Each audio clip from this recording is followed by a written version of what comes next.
மாண்புமிகு தமிழக முதல்வருக்கு பிறந்த நாள் வாழ்த்து.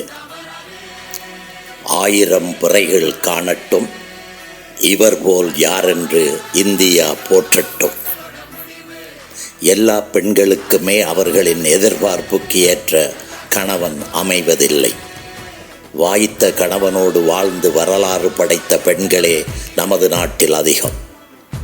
அரசியலிலும் அப்படித்தான். நமக்கு பிடித்த தலைவர் மறைந்து விட்டால் நாம் துறவரம் போய்விடுவதா, அல்லது கொள்கையை மறந்து மாற்றான் தலைமையை ஏற்பதா? அது துரோகம் அல்லவா? அண்ணாவுக்கு பின்னால் யார் என்ற பிரச்சனை 69ஆம் ஆண்டில் வந்தபோது நான் அதை உற்று கவனித்துக் கொண்டிருந்தவர். கலைஞருக்கு பின்னால் இவரால் தாங்க முடியுமா என கலங்கியவர்களையும் நான் உற்று நோக்கியவன்.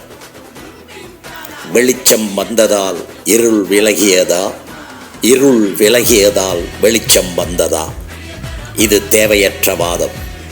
ஆனால் முத்துவேலர் கருணாநிதி ஸ்டாலின் இந்திய நாட்டின் இருள் அகற்ற திராவிட அரசியல் என்ற ஜோதியை ஏற்றி வந்தபோது நான் வாயடைத்து நின்றது உண்மை. இதோ வள்ளலாரின் ஜோதியும் தேவதூதனின் ஞான ஒளியும் அல்லாஹ் பெயரில் கல்புவும் இணைந்தல்லவா இவர் கையில் இந்திய ஜோதியாக பிரகாசிக்கிறது. இந்திய ஜனநாயக விடியலுக்கான ஜோதியை தாங்கி வருகின்ற நமது தலைவர் இன்னும் 1000 பிறைகள் காண வாழ்த்திடுவோம். வி. சே. குகநாதன்.